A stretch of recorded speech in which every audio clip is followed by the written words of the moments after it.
Hello and welcome to this channel. In this video series we will provide you with understanding of virtualization.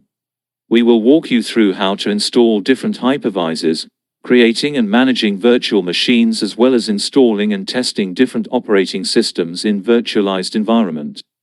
This video is about the introduction of virtualization, and coming videos will be the practical implementation of virtualization. Let's begin with introduction to virtualization. What is virtualization? Virtualization is a technology which allows us to host multiple virtual machines on a single physical system. Virtualization enables us to install and run multiple operating systems simultaneously on a single system. Virtualization is ideal for testing environment, if we want to test a specific software on different operating systems. We can create virtual machines and install the required operating system and test the software in an isolated environment, and there won't be any interference with other systems. Now I like to talk about virtual machine, which is an important part of virtualization. A virtual machine is a virtual computer system created using a software or firmware called hypervisor. Virtual machine is an isolated environment with its own operating system and applications. To have better understanding of virtualization, let's compare virtualized environment with non-virtualized environment. In this scenario, an organization is using 3 dedicated servers for its 3 different services, one for database, one for e-commerce, and other for email client. Let's see how virtualization can do this job in better way. To transform this server environment into virtualized environment, we need to buy one strong server. And that server should be able to process all queries and requests related to these 3 services. Then we will install a hypervisor on the server. On top of that hypervisor, we will create 3 virtual machines and install required operation systems.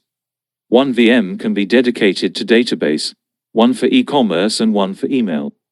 This is the general overview of virtualization. We can use one server instead of using 3 different servers. To set up a virtual platform, we need at least 3 components. The first one is host hardware. It is the physical system. It can be a server or your laptop. The second one is a hypervisor, also known as virtual machine monitor. This is a software or firmware which creates, runs, and manages the virtual machines. The hypervisor is also responsible for interaction between host system and virtual machine. The third component is a guest operating system. This is the operating system installed on the virtual machine. Let's see an example of virtual platform. This is Windows 11 PC and VMware Workstation Player Type 2 hypervisor is installed on this system. Then within this hypervisor, there are 4 virtual machines are created, and each virtual machine has its own operating system. For example, virtual machine 1 has Ubuntu server, then Ubuntu, Windows 10 and Kali Linux.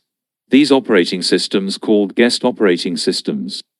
A hypervisor is an important component of virtualization. There are 2 types of hypervisors, Type 1 and Type 2 hypervisors. Type 1 hypervisors, also called bare metal hypervisor, because it's installed directly on physical infrastructure. VMware ESXi and Microsoft Hyper-V are the examples of Type 1 hypervisor. We install a hypervisor, then on top of that we can create our required virtual machines. In this example, we created 3 virtual machines, then their guest operating systems and applications and programs. Type 2 hypervisor is little bit different from Type 1 hypervisor. On physical infrastructure, it required a host operating system, which can be Windows or Mac OS, then on host operating system install Type 2 hypervisor of your choice. For instance, Oracle VirtualBox or VMware Workstation. Then within Type 2 hypervisor we can create virtual machines as per our requirement. Use of Type 1 and Type 2 hypervisors not limited to these scenarios. There are various use cases where we can utilize both types of hypervisors. Virtualization has various benefits over the traditional systems. Virtualization is cost-effective. Various organizations are adopting virtualization to reduce their hardware and operating costs. Virtualization also provides fast provisioning. If you need to add new system, You can simply copy the virtual machine from other hypervisor or from your backup.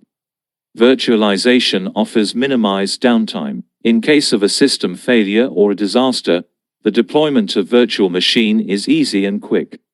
We can copy or import a VM and it will be up and ready to use in few moments. Virtualization offers better security than traditional networks, due to its secure features like built-in virtual firewalls and isolated environment. Virtualization is considering eco-friendly, because virtualized systems consume low energy, produce low noise and low heat as compared to traditional environment. Virtualization has some challenges too. Some of them will be discussed here. The first one is VM sprawl. VM sprawl occurs when you create a lot of undocumented virtual machines. If everyone is allowed to create virtual machine, then you can end up with a lot of unused virtual machines, which can create security and management issues. To avoid VM sprawl, there must be some policies and VM control system in place. You can use proper naming convention, or a virtual machine lifecycle management system in organizations. VM escape refers to malware or viruses running on guest operating system, sometimes jump to other virtual machine or infect the host operating system. To protect from VM escape, you should keep your operating system and hypervisor fully patched and updated. In organization, if you design a proper and secure virtual network for virtual machine and use vendor service to keep systems updated, it can be mitigated. Resource allocation can be challenging in some environment if you don't have a proper mechanism for virtual machine creation, because all virtual machines on one host share the resources of physical system.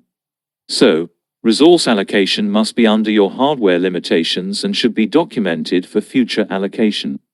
That's conclude this video. Hopefully it was useful to you. Please subscribe, like and share to support us.